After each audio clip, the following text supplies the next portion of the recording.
Ma! Ma! What? What is it? What? Who's Mama Jenkins? Mama Jenkins? Let me call you back. Where'd you find this?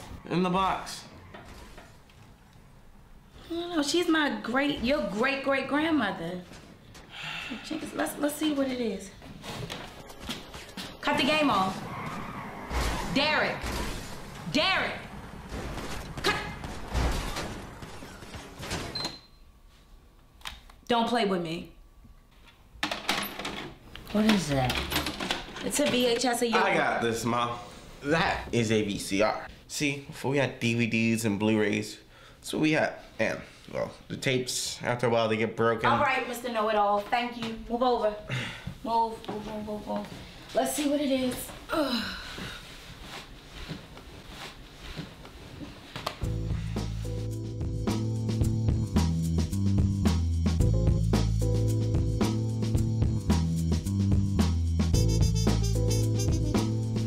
Hi, and thanks for joining us for our series on the origins of the adult industry in America. It brings us to Anna Mae Jenkins, one of the first African-American entrepreneurs. The peculiar way in which she came about this money is where we find our story. Child, I was born in 1897, you see, in Macon, Georgia. You know, and back then, see, it was hard for a young woman like myself to find some work. You see, but I figured out early on that as long as I knew how to use these, and I knew how to put this to work, that I'd be just fine. Yes, I did. I can't imagine that would have been easy at that time. You see, I started out as a housemaid. Just so happened I lucked up and ended up working for the right person.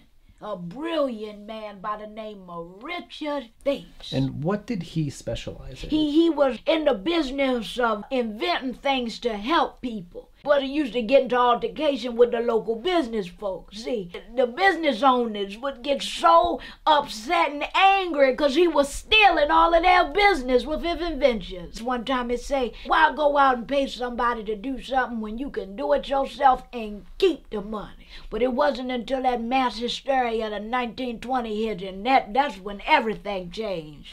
The mass hysteria. Can you tell us a bit more about that? See, back in that time, women would have a medical condition called hysteria, where their wombs would shift and move in their body, you see.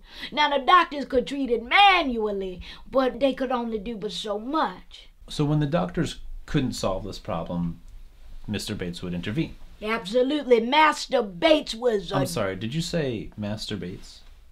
Yeah, strange, ain't it? It's a weird name. That's what he wanted me to call him. Now, to be honest with you, son, I didn't like that master stuff but so much, you understand? I really didn't care for it, but I tell you what, he paid me so good. Far as I was concerned, I could call him Master Bates until the cows came home, as long as he kept that money coming, honey. Oh, it's an interesting name, to say the least. I mean, maybe, son. I guess so. How did Master Bates solve people's problem with the hysteria? Now, see, it wasn't all people, son. It was just the women's. See, the men's had their own way of self-treating themselves when their bodies got off track. But the women, see, they had to go to the doctors. Now, the doctors could treat them manually, but their hands would just cramp up so bad, you see, they would be out of work for weeks and months at a time. It was terrible. You see, that's when Master Bates stepped in, and he invented the first ever device for curing hysteria. Yes, he did. Now, I imagine this was revolutionary. The press that Mr. Bates would have received must have been astounding. So then I assume his invention was successful. Oh, yes, it was very successful. He even signed on with an investor, you understand, by the name of Dr. Stroker, see? And man, they made millions together. See, once them women caught on, son, and they learned they could self-treat themselves at home, those things was flying off the shelf. I mean, they was making money hand over fist. It really did change the medical industry. It really did. Shame he didn't get a chance to stick around and enjoy some of that success, though. Yeah, he died, son, of a rare heart condition. It comes on when you exhaust yourself too much. Yeah, that man was a hard worker. He would work himself up so much, he worked himself into an early grave. I would then imagine that his family inherited the money. No, see, funny as it was, Master Bates didn't have no family now. Yup, it was just me and him in that big old house. But I know if he did have him a family, he would have kept a tight grip on him. Now, Mr. Bates was known for that tight right-handed grip he had. I can only imagine. Wow. So, who did inherit that money? I got the money. Master Bates left his entire empire to me. Yes, he did. Can you believe it? I thought I died and came back to life as a rich white woman.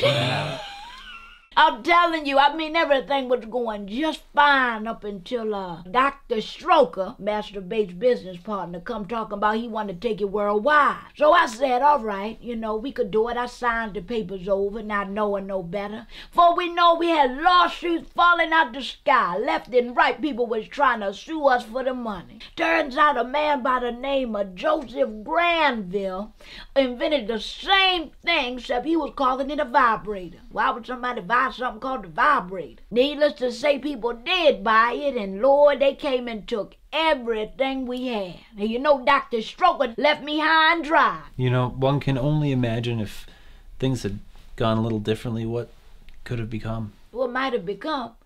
Son, it happened. We're going to go to commercial now, but when we come back, we'll be visiting with the inventor of the first ever human life-size rubber doll. So if you could have a friend that didn't say no to you in your ideas and your creativity and your passion, you would want that friend forever. Forever and ever, and they'll never die. And you could f*** them. We'll be right back. Is that right? Yeah. Real cool.